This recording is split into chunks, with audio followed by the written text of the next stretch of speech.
Hey man, say man, what's good? You too, man. It's your boy Bankroll Turk coming at you guys with another reaction video, man. I know it's been a couple days since I dropped, but I'm back at it with another one, man. Hey, I ain't gonna lie to you, man. Your boy been busy, been a hell of a busy couple weeks, man.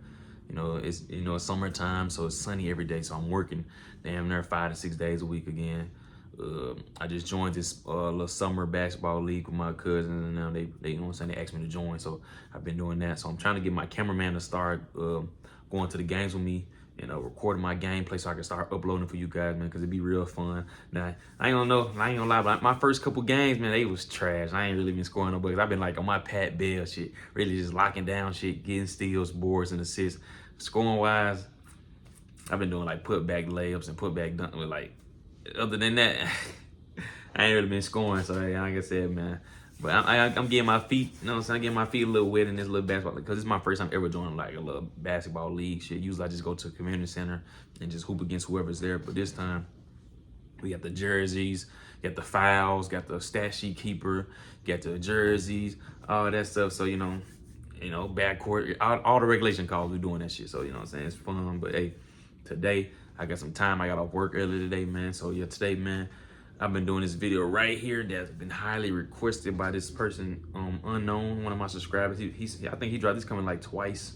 So you know, I'm gonna go ahead and react to it this time, man. And it's the entire UK drill Iceberg explained by Trapmore Ross. That dude, I know him. He be doing a lot of long videos. This video is an hour and 30 minutes. So you know, I'm gonna try to see how much I can do with that today, because I don't think I'm gonna be able to do a whole hour and 30 minutes. That's a lot to upload, and I'm recording off my phone, so damn, I have to delete damn near everything off my phone, just upload it, and then, you know, transfer it to my computer and shit like that. But yeah, man, if you're new to the channel, man, subscribe to the channel, man.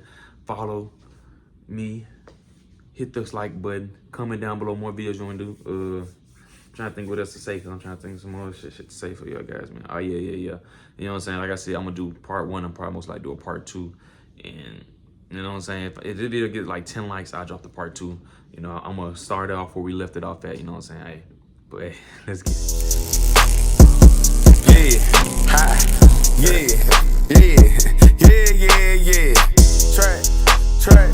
Track, boy. This is a long video, man.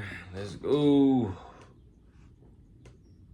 Before we get into this, guys, if you want the uncut version of this video, head on over to patreon.com/TrapfloorRoss. So my Patreon gang, you want the whole experience, head on over there. Otherwise, let's crack on with the video. Long video, and I'm up a bowl of cereal. With a bang. Did you miss me? I know I haven't been here as often as I would like recently, but I'm back with a banger, baby. We got another video, and it's a long one, of course. Because after you guys loved my hip-hop conspiracies Iceberg so gosh darn much, I decided to re-up, this time with a little British tea-sipping twist. Oh, did I say tea-sipping? I actually meant shank-waving. Because this is the UK drill conspiracy Iceberg, where we're going to be taking a look at some of the most strange, twisted, and downright diabolical conspiracy theories about the United Kingdom's drill music scene. This is a risky one for me, I'm not going to lie to you people, because some of these conspiracy theories in the Iceberg are just taking the piss. So before we get into this, I want to make it extremely positive. Hey, where he's from? Ain't he from over there, UK and shit? He sound like it. Or, nah, he don't really sound like it, but he got some type of accent. So where he from? Is he over there from UK shit? You know what I'm saying? Absolutely, definitively clear. I mean no disrespect by any of the things I'm about to say in this video. Many of these conspiracy theories are indeed that, conspiracies, not true, allegations. A bunch of old made-up waffle, if you ask some people. But you know what? There might be a little bit of truth to a few of these things. If you are a shank-swinging UK driller and you're upset about anything I say in this video, please don't come for me. I'm a hoe, I'm a bitch. I apologise in advance for any offence caused. And so with that shank blocking disclaimer out of the way, let's dive deep and take a deep dive into some of UK drill's most strange conspiracy theories. Yeah.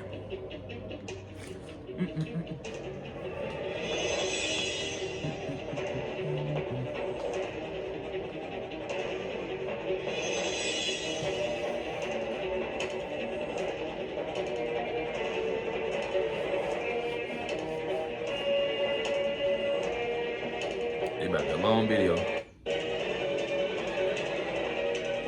Only 2 minutes in. Oh shit, man. don't think I ever react to a video this fucking long.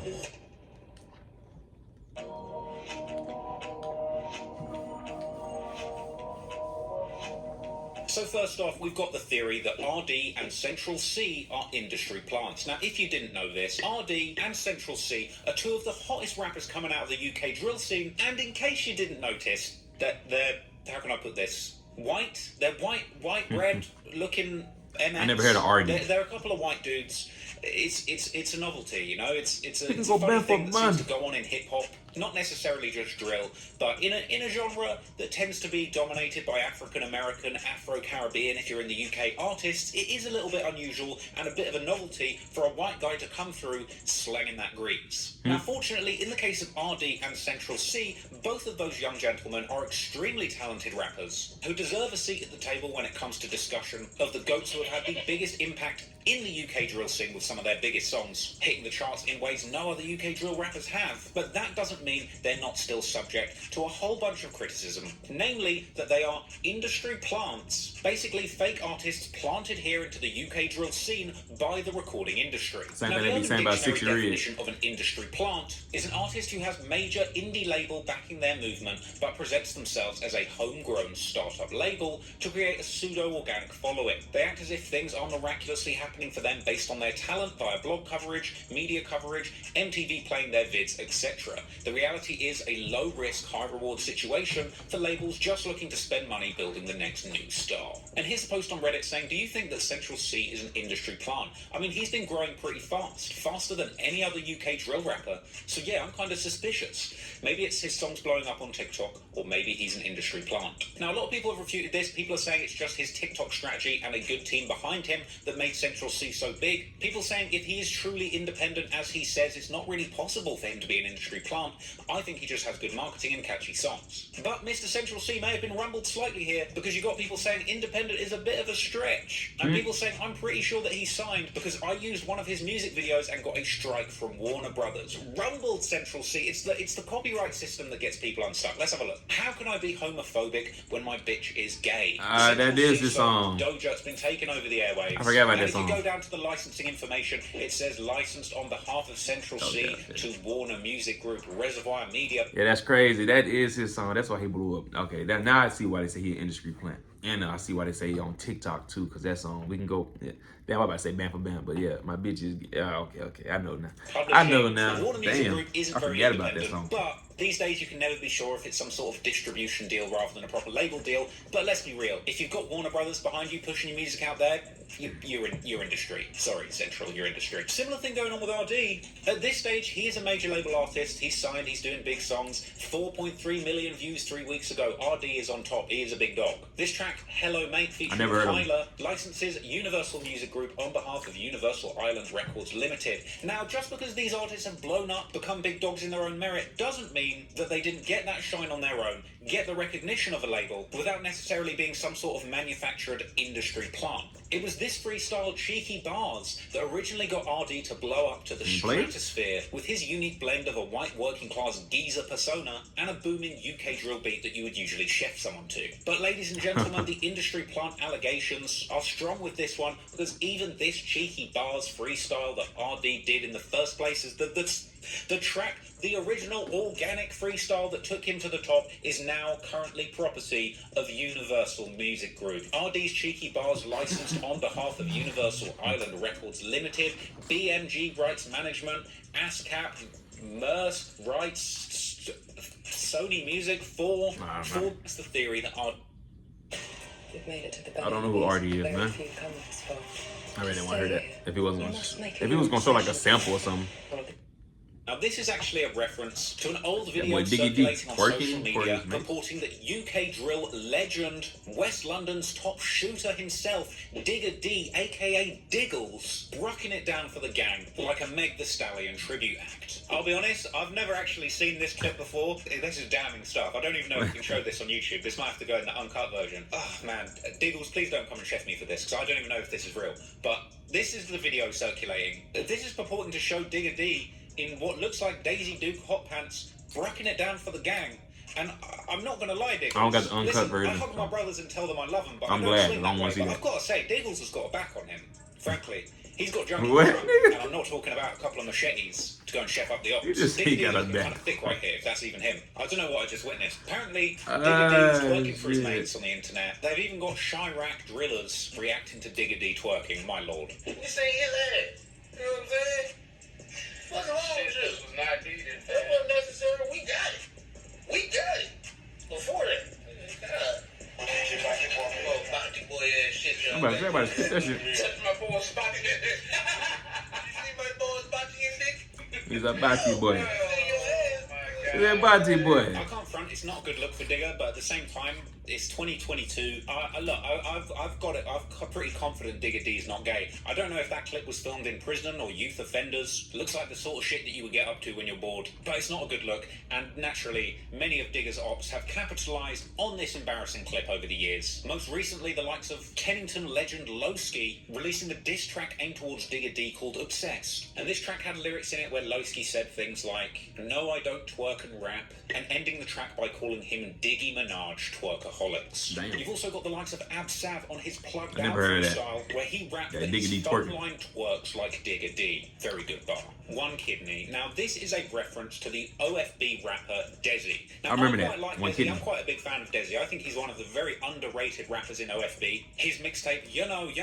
had a lot of standout tracks on it, and in my opinion, the UK drill scene really kind of slept on this project. Now, One Kidney is an insult that tends to be lodged at Dezzie by his ops, an apparent reference to the fact that many years ago, due to his affiliations in the streets, he ended up getting shot in an incident where he fortunately survived, but sadly ended up losing one of his kidneys. There's been a whole bunch of disrespectful lyrics from the I heard some of them in this songs. incident over the years. TPL have dropped bars like, "Des don't ride because his kidney's gone, buck into us then your ride gets long, don't lack in traffic like Frogger or you can get shot on your block like Dezzie," or E1, one of the most disrespectful I think I heard that one right ops there, of E1. OFB, who E1. rapped, "He lost a kidney, so how the fudge can his brethren diss me? Poo, poo, my ops are poo." Now, this is a lyric from a famous OFB song called Flick of the Wrist. Now, OFB are a legendary group of rappers from Tottenham's Broadwater Farm Estate, with young duo Bando K and Double L's for the last few years being two of the most exciting young up-and-coming rappers out of the UK drill scene. But due to their young ages, and probably the even younger ages of many of their fans, a lot of people have mocked the younger members of OFB for having dumb lyrics, raps for children, or bars that kind of sound like nursery rhymes. And one of the worst offending lyrics is from the track Flick of the Wrist, where Double L's raps, "Poo, poo, my ops are poo. No way are we calling a truce." One of the most well-known and disrespectful bars in UK drill history, Double L is quite literally saying that his opposition are made of fecal matter. And this terrible bar has become so legendary in UK drill music folklore, it even ended up becoming a YouTube short, racking up a whopping 2.5 million views, which, ladies and gentlemen, is 500,000 more than the original song. If I was him, I'd lay low for a while. That was just straight disrespectful. Top 10 brutal humiliations in drill history. This individual was truly a lyrical genius. My God, he went too far. That's worse than not inviting your ops to your birthday party. These poor ops will be forever devastated. Double L's literally just took double L's with this one line. It's come to my attention that the individuals with whom I have been involved in a long-standing series of altercations and rivalry with are little more than the excreted product of the digestive system following the removal of nutrients and breakdown of matter into chemical compounds which can be utilized by the body to produce energy via enzymatic reactions, a fact which I must confess forces me to assume that there will be no diplomatically arranged end to our continuing conflict, aka poo-poo, my ops are poo. Poo, my ops are poo. NBA 2K League. I saw that shit on Instagram. Niggas getting drafted and shit. Like, man, what the fuck? Excuse me. I am not Edmonton. This is a reference to the rapper E1, hailing from the Edmonton-based crew 3x3, with E1 being known as one of the most outspoken members of the UK drill community, pouring never-ending disrespect onto his ops, and never one to shy away from being publicly, as we saw recently with the release of his track Mockingbird, which featured this clip of E1 being kidnapped by his own gang as the intro before it was removed from YouTube. I saw that video. I don't know who it was. I don't know who that is. I don't know who he affiliated with. But I saw that video on YouTube all the time, like a YouTube short. By the police. Throughout his then career, that's him. E1 has unfortunately been caught in several altercations on camera, including this one in the early days of his career as a much younger man, when E1 confronted on a public train by his ops on camera, where he famously claimed to have no association with his native hood of Edmonton. Are you sure? If you're Edmonton, I'm gonna smack your face. Mom's life. Mom's life. I'm gonna smack your face. I'm gonna smack your face. Mom laughs. Say no. Say no. You don't even say. Now, E1 would later claim on his banger of a track, Life Story, where he literally tells his whole life story using footage from his life, with E1 essentially admitting on the track that when this altercation was filmed, he had not gotten involved in gangs yet. P.S. Now, I couldn't really find too much info on this. I'm pretty sure this is just a famous ad-lib by Zone 2 rapper P.S. I'm gonna get One of the hardest rappers coming out of the Peckham-based collective Zone 2, sadly only as recently as July 2022, P.S. had actually been jailed for 3 years for his involvement in an inter-county drug dealing operation. P.S. also famously accused me of being the police after the release of my Moscow 17 vs Zone 2 video, but I can't hold that against old P.S. They funny. Next up, it's another piece of lore concerning everybody's favourite West London driller, Digga D. Is the rumour that Digga D had actually been in possession of a full-blown sniper rifle on some Call of Duty shit, with this mainly being the result of a lyric that he spit in a Mad About Bars freestyle, where he rapped 300s, leathers on, no biker, and I was the only guy my age in West London with a sniper. Now, this refers to the fact that supposedly at the young age of 17, Digga D supposedly got his hands on a sniper rifle. However, on closer inspection, the legendary picture itself appears to show Digga D sporting not a real, true sniper rifle. Well, it's not a sniper. Well, I ain't gonna say that. 'Cause I shot a marksman rifle before. I shot a couple marksman rifles, like different ones. Shot different SMGs, pistols. Like, it's not really that hard to get a sniper rifle. Like, even when you go to the gun range, niggas be having snipers in that bitch shooting at the target that's like 100 feet out. Like, you know what I'm saying? Well, probably not 100 feet, but, you know, it be out there. Like, you know what I'm saying? If you go to the gun range, it's not unbelievable when they got a sniper rifle.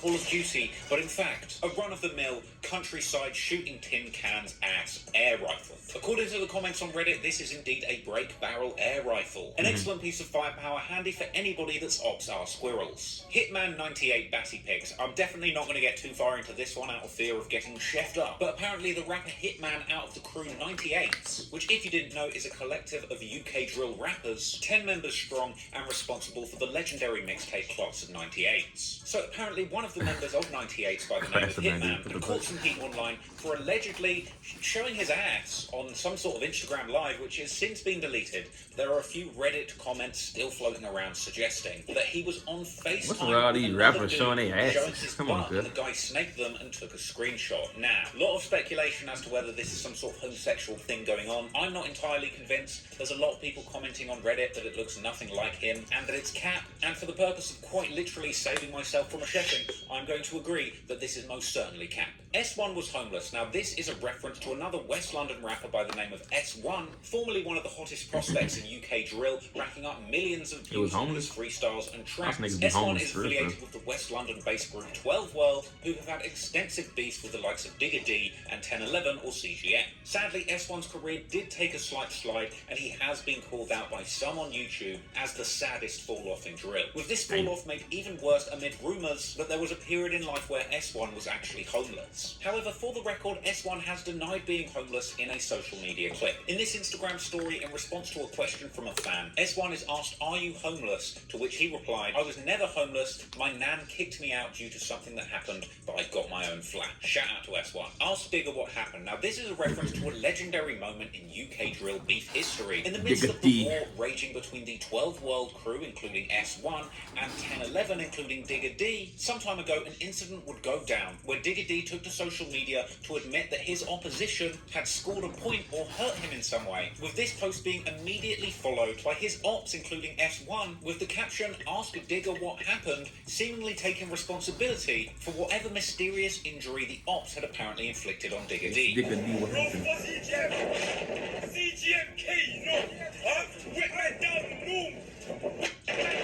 Ask Digga what happened?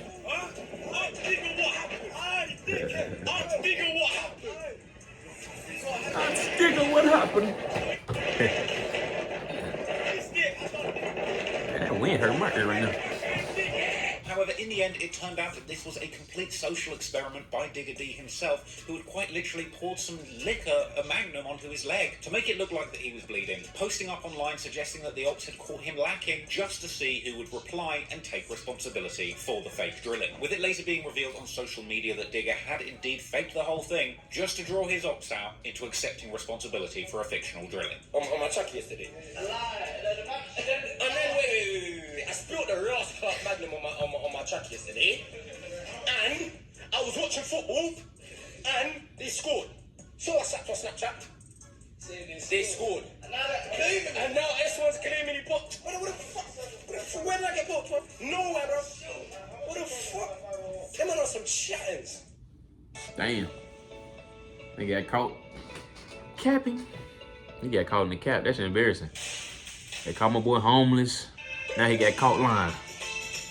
Unless they really did do something to Digga. He just hid that Lamps shit. in a Harlem Spartans video. My boy Now, Lamps, this man. one's crazy. If you watch my video on the long and deadly beef between OFB and N9, if you watch that story, you'll know that there is an area north of London called Wood Green, home to the local street gang, the Wood Green Mob, with one of their most famous deceased members known as Lamps, becoming a legendary figure in the UK drill community, being a feared gangbanger who apparently struck fear into his ops, and for unfortunately losing his life in a tragic gangland execution where he was shot in the head in a busy cinema complex. But apparently before his passing, as well as being a rapper himself, Lamps was extremely well plugged in to the UK drill community all over London, including the South London-based crew Harlem Spartans, with of course one of their most famous rappers being Losi. Loski's also one of my favourite UK drill rappers, by the way, hard. Clearly Lamps was plugged in Wood Green and Harlem, because he would pop up in the music video for the track Nights in Harlem at around 4 minutes 15. Kwengface intimidating civilians with a Twix bar. Now, Kwengface is one of my favourite rappers. I ain't gonna lie, this dude really be doing his investigation, like, bro. He said, this nigga right here at 18.45 seconds, nigga. Hey, but that's how you know. If he's doing this just for information, imagine what the cops doing to catch y'all niggas, bro. Like, come on, fool. From the Stop South recording London everything. Peckham-based Shit, not for collective internet. Zone 2, my extended video Moscow 17 vs Zone 2 covered the long and illustrious beef between these two South London sets, but setting aside a lot of the sadness and violence going on between these two South London crews, in spite of all the danger in the streets, Kwengface from Zone 2 does appear to maintain quite a good sense of humour. A couple of years ago, Kwengface actually released this banger of a track, a tongue-in-cheek anthem entitled Twix, a cheeky song concept where Kwengface claims to have two sticks in the ride like a Twix, a hilarious double entendre where he likens two sticks Left, right, pistols to the two sticks of delicious chocolate that Left, you would right. find in any Twix bar. And seemingly as a little bit of promo for this track's release, Kwengface aka Nasty would terrorise the citizens of Peckham, threatening to drill them with a real-life Twix bar. Want a box of Twix? Want a Twix? Want a Twix bar? Want a Twix bar? You don't want a Twix bar? Alright, sweet. Huh? You're allergic to something? I'm telling you, Twitch bar for no damn stranger. Vegetarian, so you don't have chocolate. Oh, alright. Cool, later. Tugger is SJ's half-brother. Now, if you saw my extended video on the war between OFB and N9, you'll know that SJ is one of the most famous members of the drill crew OFB, currently serving over 20 years for the murder of a gang rival. Before SJ was taken off of the streets, he had a very promising career in UK drill, with his track Youngest in Charge today still sitting over 28 million views. However, not a lot of people know that Tugger from the fellow North London-based drill crew NPK, formerly friendly with OFB, but internal conflict would turn these two crews into ops, with Tugger eventually revealing online that he is indeed a relative of SJ from now deadly rival crew OFB. Hey, Tugger. Hey, well, SJ's the older brother out of you two, innit? Huh? What? What'd you say? Shut up, man. He's the older bro. AS, are you the older one? You say you're the older one. Tugger. These times, Tugger's supposed to be the older one, you know? Gang. Bro, that's your twin there.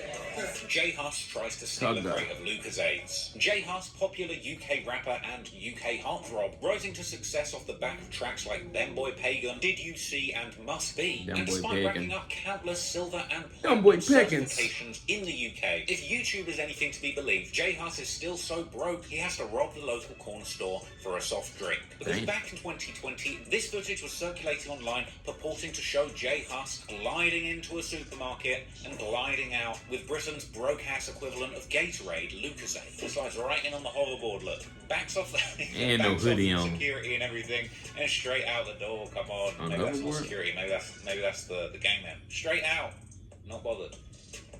You got no banter, yo. Stop saying this guy is me, innit? I didn't rob no fucking Lucozades, bro. Why the fuck would I rob Lucozades? I got 6 figures in my fucking bank account.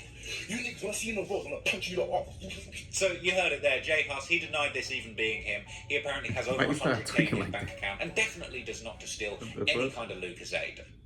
America was built on taking responsibility. Hey man, we getting my boy Trap Ross paid off this video. Good people get hurt. I got hit by 6 ass already. Soze fighting in this heat. Soze is a rapper hailing out of 9th Street. A crew hailing from northwest London, specifically the Graham Park estate. This crew does have quite deep connections to the streets. Soze himself has been caught on camera being arrested by armed police on a British motorway. Whoa, whoa, whoa, whoa, whoa! Armed feds. Whoa, they're trying to tease out the man there.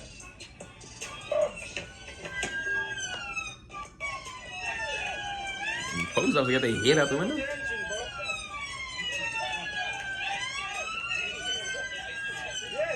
bro. I'm still. I thought you need 2 spreads out I'm still. on Saturday. I'm still, bro. What you, man? Man got back still for the Mazda. Man got back. Clearly the feds aren't messing around when it comes to 9th Street, but 9th Street also aren't messing around when it comes to the crackheads on their block, who Soze himself apparently likes to give a little slap around on social media. Yeah, fucker, what's going on today? Let's go, motherfucker. Let's go. Yeah, let's go. Yeah, whatever. Fuck it, come on. I don't ever really get that, man. Like, I don't know, so I just don't get it, man. Fucking around with people, you know, who's struggling, man. Just leave them motherfuckers alone, man. They already got life beating their ass, man. What's the point of slapping them and recording them, throwing them on the internet, even if they look crazy? Like, that nigga hair blonde, he light as fuck. Like, that dude can look crazy. But I don't know, it's just like, man, I don't get that shit. Just messing with people. KK is like a wig. Wretch 32's brother. Now, Wretch 32 is a legendary figure in the UK rap scene. His 2011 album Black and White was bangers wall to Soulja wall, Boy, ain't it? including the #1 hit Soulja. Don't Go and the radio smashers Unorthodox and Tractor. Having had so much success in the charts, Wretch 32 is really more of a commercial, radio-friendly artist in the UK at this point, which is why it's even more crazy to find out that rapper KK from the crew Sin Squad over on Turnpike Lane is a blood relative of Wretch 32, and one can only hope that some of that music industry success rubs off on young KK and he can rise to the top of the music game without losing too much to the streets. KY is Walks' cousin, the legendary music producer turned a YouTube reactor. It's not really surprising that all these niggas are good. It's just like anywhere, fool. It'd be niggas in Cali, niggas in Texas, niggas in Chicago, Illinois, niggas in New York, here, Alabama, Louisiana, Florida. They be cousins killing each other. They because your family on the other side, your family on that side, and these niggas just be killing each other. Niggas be beefing with their family. It's normal, but not to my family. You know what I'm saying? I'm cool with all my family. Even if, well, I'm not gang related. Nothing. I don't think none of my cousins are really gang related, other than the ones that live in Memphis and shit. But you know, for the most part, shit, the ones I be with, I don't have no beef with them. You know what I'm saying? I don't get the beefing with your cousins type shit, because I ride or die with my cousins. You know what I'm saying? But to each his own, man. But it turns Pick out a he's side. apparently Family of the actually streets. cousin Niggas be picking the of streets. They KY gonna from the look crew cool. NPK or the Northumberland Park Killers, who, if you didn't know, was actually charged with the murder of a rival from the crew OFB as part of their long-running feud, which I have covered extensively on the main channel. Yeah, my little cuz, we're in there gonna be reacting to some videos. You get me? He watches the channel as well. The 6'7" girl. Now, I have looked everywhere for the original video of this. I cannot find it. I'm very upset. I would have liked to have seen it myself. But this is apparently the story of a girl girl who was apparently running around on social media saying 6'7"K. If you didn't know, 6'7" is a terrifying crew of drillers from South London. That 6'7", I mean, look at that mask. That's just terrifying. I wouldn't want to K these guys. But legend has it eventually Karma caught up. And they're gonna race that like 42 was dubs. caught lacking by 6'7" themselves, who pressured her in an original must-see video that has indeed been duly scrubbed from the internet. I don't know where it's gone. Obviously, the girl has had this scrubbed from the internet. She's got it taken away. According to these comments, she's put on a whole bunch of weight. She weighs 25 stone now. Damn. Kodak Black. That's the difference. Digga D. Bando entering a brothel. This is referring to a viral clip where OFB rapper Bando K is seen at what appears to be an Amsterdam red light district style brothel.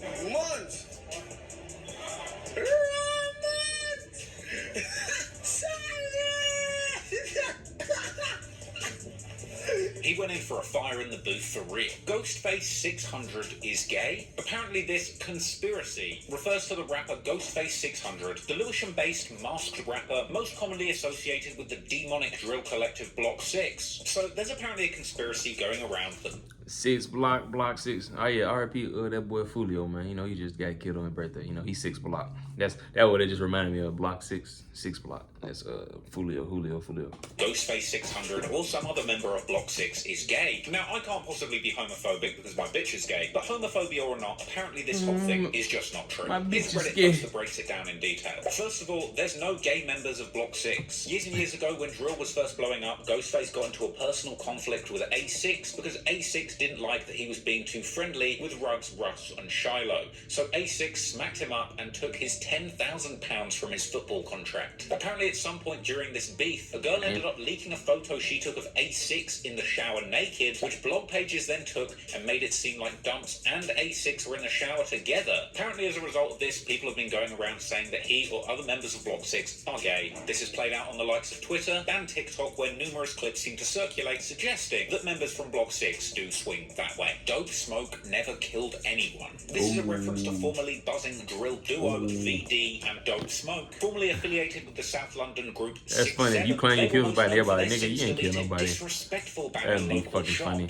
Now, unfortunately, their time as buzzing rappers in the UK drill scene would come to an abrupt end when they both got caught up in a murder charge, with VD ultimately being convicted and Dopesmoke, or Dopey, clinging onto his freedom. With this apparent video of a stabbing and a caption suggesting that VD actually murdered a civilian. The murder itself apparently took place outside of a KFC restaurant in London's busy Edgware Road, with VD only being 16 years old at the time of this murder, the victim themselves being 70. With this being just yet another example of a promising UK drill career and another life cut short as a result of the sad cycle of violence. Another ad. Crazy sounds in here. Excuse me. Welcome to Arcade. With this plug-in.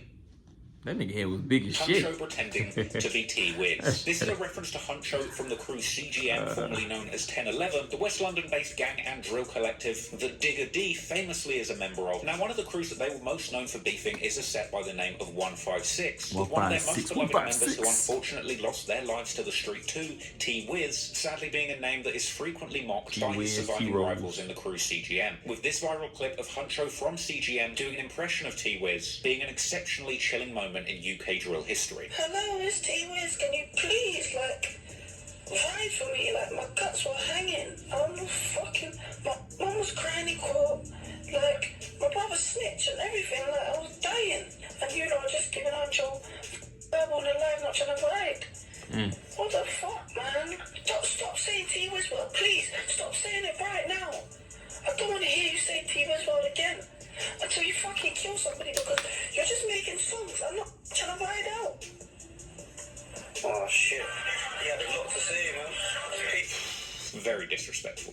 Kodak Black listening to Frosty. This is a reference to UK drill legend Frosty, whose track County Lines went absolutely viral whilst he was in jail, racking up millions of views on YouTube, seemingly with no promotion or industry push, with Frosty eventually getting an enormous boost to his reputation, when Florida-based rap legend Kodak Black was seen bopping along to County Lines in an IG Live. OSAB's IQ I gotta look that song up. Cause the yak bumping that, I gotta bump. Crew NPK, or Northumberland Park Killers. He was implicated along alongside SJ of OFB and other MPK members in the murder of K1 from Wood Green, the killing that I covered extensively in my OFB versus M9 video. Apparently during that trial, the court actually made a comment suggesting that OSAB had a below-average IQ. He was diagnosed with attention deficit hyperactivity disorder and had an IQ of only 80, although the judge had seen him give evidence, it may be to say that his maturity was only slightly less than his biological age. On the other hand, his previous conviction for possession of a bladed article was a point against him. Sadly, his low IQ didn't really score him many points when it came to sentencing, with 17-year-old OSAB, real name OJ Hamilton, being sentenced to a minimum of 21 years in jail,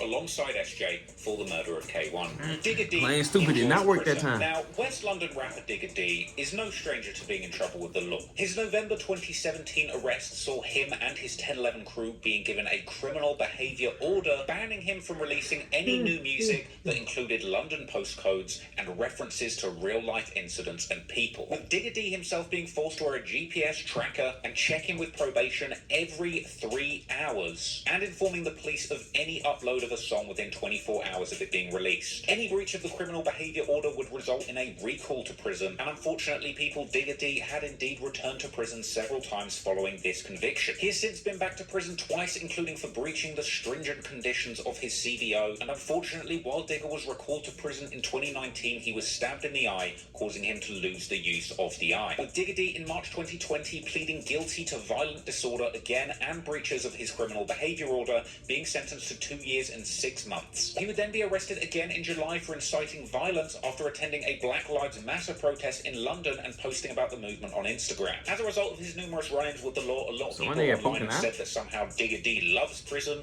or that he loves being in prison or going back to prison. But in all fairness, I'm fairly certain Digga D really doesn't want to be rocked away in prison when his career as a UK drill rapper has been flourishing over the past few years. And while you're there, if you want to get even more backstory about Digga D's constant run-ins with the law and frequent visits to jail, then I would highly recommend the BBC documentary Defending Digga D that goes well into detail on these issues. Losi never got pressured into beefing 150 by 6'7". This is a reference to Kennington-based drill rapper Losi, closely affiliated with the Harlem Spartans, a famous drill crew coming out of South London, most known for their hit song Kennington Where It Started. And if you didn't know, the Harlem Spartans from Kennington have been in a bitter feud with several crews coming out of Brixton, more specifically the crew 150 hailing out of Brixton, with close ties to fellow South London drill legend M24, who is of course a bitter rival of Losi. Now, South London drill and gang politics gets a little bit confusing, but you've got the likes of Losi and Harlem Spartans in Kennington, then you've got the nearby crew 6'7 in Brixton Hill, rivals 150 and the GBGs in Brixton, and the crew 410 with the likes of AM and Skendo hailing from around the Myers Fields area. But apparently, according to one Reddit commenter, at some point during the beef, Losi from Harlem Spartans was pressured by somebody in prison to pick a side in the Brixton beef and pledge allegiance to either 6'7 or 150, with a commenter saying, "I heard that when Losi was first in prison,